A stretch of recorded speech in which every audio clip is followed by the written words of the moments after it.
The Fearless Launching Show was created to answer the question, how can I launch my big idea to the world in the most simple, straightforward way possible and reach more of the right people? I'm your host, Ann Samoylov, and I've been helping 6- and 7-figure business owners launch for over a decade. And while I love geeking out about improving launches, new launch strategies, what's working, what's not working, I'm also obsessed with exploring the heart, the mind, the challenges of running your own business. And that's what we're going to do each and every week.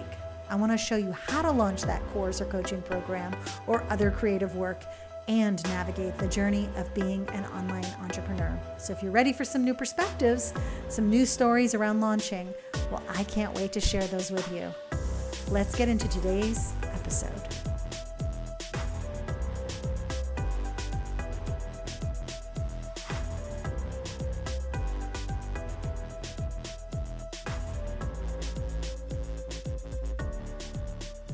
Well, hello and welcome back to this Thursday episode of the Fearless Launching Show.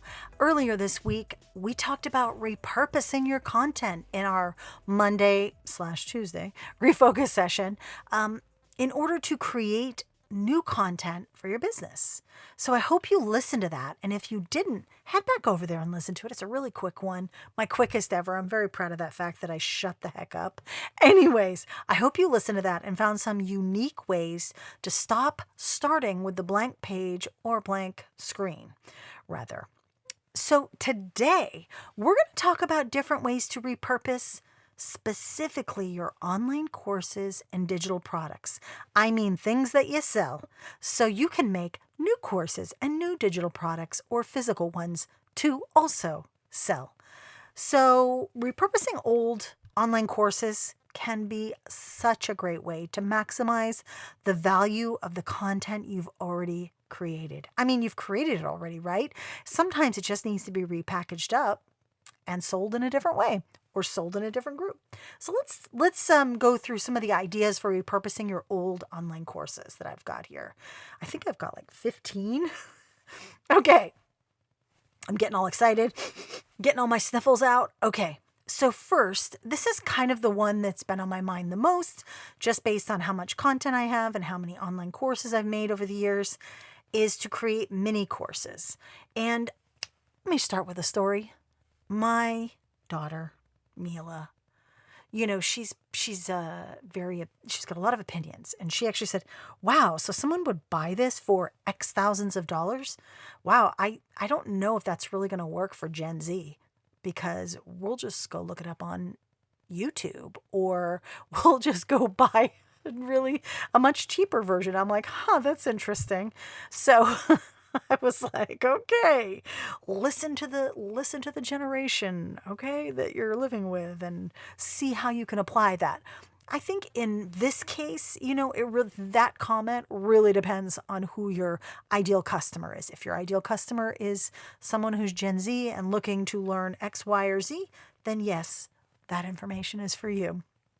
But I was thinking, I'm like, okay, well, I could create some mini courses. I could break down existing courses into smaller, maybe more focused mini courses. Maybe instead of 6 modules, it's 6 mini courses. This allows you to offer more targeted content and actually reach a broader audience with kind of specific interests. Like, I have to learn how to do this. I need to write my emails. I need to figure out who my audience is. I need to plan my launch. Those are just kind of me looking at the topics in Fearless Launching. Now, it also allows you to create a new pathway to your current or maybe more complete offering or membership. Let's say you have like a signature course.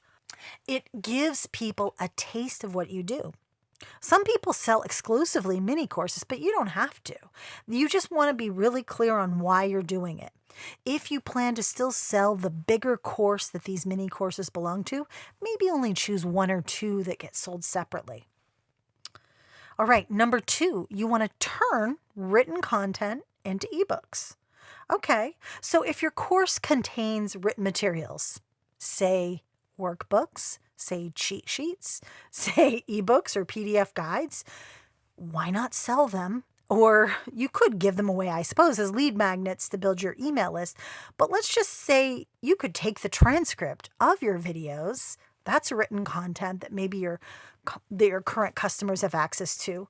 Turn it into a written workbook, add prompts, add in some of your cheat sheets, and bada bing, bada bang. You've got an ebook that you can sell. The other idea I had for this is just because people do like purchasing physical products. Do the same thing, sell it as an on-demand book at Amazon or wherever you would want to sell it. And you could even make a planner. That's something I have definitely struggled and thought about with many years in a row. We'll see if this year is that year. Number 3, convert videos into YouTube series. Now, many of you know that YouTube does have a paid aspect to, they have you can subscribe and then maybe get some unique content that isn't available for free. So what you could do in this case is do one video that then leads to a series, and the series part of the video, let's say it's 3 or 4 more videos, maybe people pay for those. You could actually do that on Substack as well, where perhaps every single week people can freely sign up for your newsletter. But then if they pay a monthly, one of the other tiers that are available, then you can offer them something like this. I think you want to be really careful and choose parts of your course that feel not like they're excessive or invaluable, but you want them to be valuable, but not really eat into your entire paid offering. Unless, of course, it's something that you planned on sunsetting anyways, which is something we talked about last week. So really, you want to think about this before you do this kind of method where you turn videos into free videos, paid video into free video. I would say, is there a way to still leverage the paid aspect of it? Okay, number 4, you can transform audio into podcasts. Now, here's my take on this as well, and that is that you can extract audio from your course videos every day, all day, and even your presentations that you might do if you do webinars or anything like that, you can definitely turn those into podcast episodes. But I think you should make them private podcasts that people have to sign up for in order to get access to, or as an add-on for people who already have your course or have your program, or maybe they're a bonus. So again, this is something that you want to think about. Is this course currently being offered? If not, go for it. Turn them into podcasts. But if not, do you really want to just, if it's your only course, I would say don't do this. Private podcasts, yes, but not a public podcast. So you're basically just saying, here, take my course. Not to say that everyone will take advantage of that. So you may or may not kind of bite into your sales, but I would say really be careful on this one. Another way that you can kind of turn online course kind of content into something that you can actually sell is you can use your course content as basically the foundation. So you're not actually using your straight up content, but you're kind of repurposing what's there for live webinars or maybe multiple day workshops. And those can be for sale. So it's kind of like a smaller version, a very curated version of what they would get in the bigger program, but it's in a shorter period of time. And that really allows you, if you do one of these workshops or live webinars, it allows you to kind of teach the content really quick and dirty, engage with your audience real time, answer questions, offer additional insights, and perhaps give them a super amazing deal and to join your actual full program. Next up, build a membership site. This is something that I love because I think that too many people just kind of trash their products and don't do anything with them ever again. But unless it's literally out of date, doesn't actually apply to anyone anymore, you can create a membership site and put that content into your membership site so that you can, instead of running a course, maybe you have a recurring income stream, basically it's a membership site with monthly subscriptions from people. One that you can continuously update, expand content, and provide that value to your subscribers. So it's a different way to package up the material, and maybe they pay slightly less for it. Oh, maybe over the long term they pay the same, but they can still be in the membership monthly. Number 7, offer one-on-one coaching or consulting. So here's something that is great. I love doing this. Is you have your course, you have your frameworks, you have the experience that you are already hopefully you have some sort of organized way that you bring all clients, all coaching clients, all consulting clients through. It's your process. Whether they know it or not, they're going through your course. So why not give them access to specific lessons throughout as you're going through that and working with them on those things? You decide on this, but I feel like it's such a great add-on for people who are already paying the premium to work with you privately. Number 8, create a course bundle. So this is a great thing that I think that too many people just forget to do. There's someone who I love that they do this all the time, where they have 3 main offerings, and then they might be launching one of them, but on the sales page is always all 3. Here, get these 2, get these 3, or get these 2. So I just love that they actually give you alternate bundles. So combine multiple related courses into a bundle and offer it as a slightly discounted price, based on what the overall real value of the programs are together. And this really encourages customers to purchase more courses than one and can increase your revenue. I feel like that's such a great way to also just provide that additional value to the people who are wanting to work with you. Oh my gosh, this next one, translate content. Translate your courses into different languages to tap into new markets and reach a global audience. So over the years, I've had people approach me to do this, but never went for it. Though I think this could be a great untapped way to gain new followers globally. I think it's a great idea, especially in areas that are underserved, maybe aren't, if you look at the map where people are that are accessing your website, that'll give you a hint where people are accessing you from. And it should be no surprise that if you're in the US, most of those places are English speaking. So how could you target another area and have those people then be able to be served? Number 10, collaborate with others. Partner with other experts in your field to basically co-create courses. I've seen this tons of times with good friends who have their own business and they're artists. And I've seen tons of people and myself co-hosted webinars and live events with other people. And you really get to leverage each other's knowledge and audience. Getting in front of other people's audiences is such a great way to market your programs, especially if you're not ready or don't have the budget to run ads.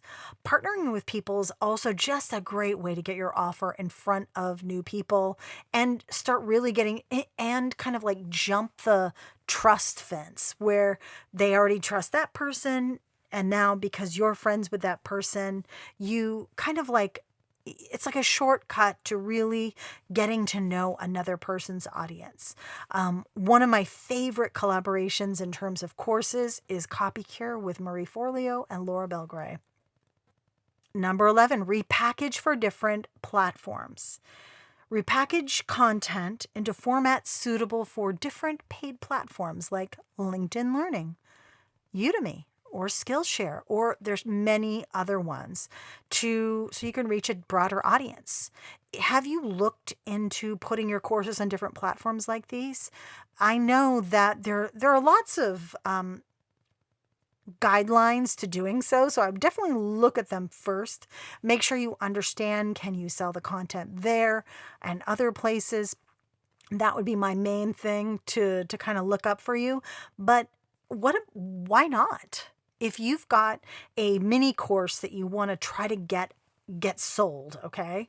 What if you were to put it on Skillshare or Udemy or LinkedIn Learning or all 3 to see if there is a potential interest and a broader audience. I honestly liken this to people and crafters and makers who have things on Etsy, and then eventually they have their own sites, right? Because you want your own site, you want your home base, and then that's where they sell their things on their own site. So they take a little bit of the not great aspects of Etsy, or a platform that takes part of your sales or a bigger percentage of your sales, in order to then get people interested in what they do and then over to their home base. Okay. Number 12, create a physical product. So I mentioned above about the ebook, and you can definitely think of products that either complement or are pulled from your online courses and turned into an actual physical book, like a planner or a book or a workbook. But you know what? Honestly, my favorite content to paid book has got to be podcast to paid book. And this was a spiral bound book that I bought from Brooke Castillo. And I don't think you can buy it anymore, but it is a good one. And it's essentially like curated and set up in a way so that it's valuable on its own. It's valuable on its own. And that's the main thing for creating a physical product. You don't want it to have to rely on there being a digital aspect to it. Okay, but you can have one. And it, of course, can be the beginning of a funnel for you. A nice little funnel for you. Okay, just a couple more here to go. So number 13, update and refresh. So instead of just repurposing, you could definitely sunset a course, update and refresh it, rename it, and then get it back up into the world. But you do want to periodically update your old courses to keep them relevant. You can add new content, replace outdated information, improve just other areas of quality in the course, and update core content and your bonuses, not just your main content. You might want to get rid of things. So remember, updating isn't just making it better, it's removing things to make the main course actually more valuable. Okay, number 14. So, quizzes and assessments. All right, so quizzes and assessments are great things to put in courses. They're great ways to market courses and use as kind of part of the launch process. But these, like I said, these can be used also, actually I didn't say this yet, but these can be used also as a standalone learning resource, in addition to being part of the larger course. So you might want to take, say, mini topics from each of your main modules in your program, or your main areas, or your framework, and use them in a quiz or an assessment to kind of give people where are you in the process? What do you need to work on in the process? This gives people that prescription for themselves. Like, okay, I got to work on this, and this. And that's all they need to know. And then they feel like I know I love taking these quizzes because it does give you enough to go on, and you can include a video with the quiz results or the assessment results. And of course, you want to make sure that you give them the action steps that might include, and if you need more, join the program. But these quizzes and assessments can live on their own. And perhaps you market something else or link to something else that you've created that's a mini product. It doesn't have to be to the main program, because it really depends on what you're repurposing. If it's a sunsetted course, well, you're not going to be obviously selling that in the results part of these quizzes. So just think through, what are you offering? What next step could you give them after these quiz assessment results? And finally, build a community. Okay, so just like a membership, you can create a private online community or forum where course participants can continue to interact, share insights, and seek help from their peers. And this is where that course material can live and stay, and there can be that community. And where that's what you talk about in there. That is what you talk about. That's the best way, is let other people decide how they want to repurpose and use and continue to use the content you've created. All right. So that's it. I want to remind you to, once you've figured out like one or two of these ideas, maybe even just one of them that you want to try to create, once you've created it, come back over to AnnSamoyLive.com, because you got to remember to promote your repurpose content through various, channels, marketing channels, whatever you use, to ensure it reaches your audience effectively. Okay. Repurposing can really just be an amazing way to breathe new life into your old courses, or revive a completely dead course and extend its value over time. Sometimes it's the format. Sometimes it just needs to be refreshed. Sometimes it just needs to be part of something completely different. And I hope today some of these ideas have resonated with you and you're thinking about doing one of them.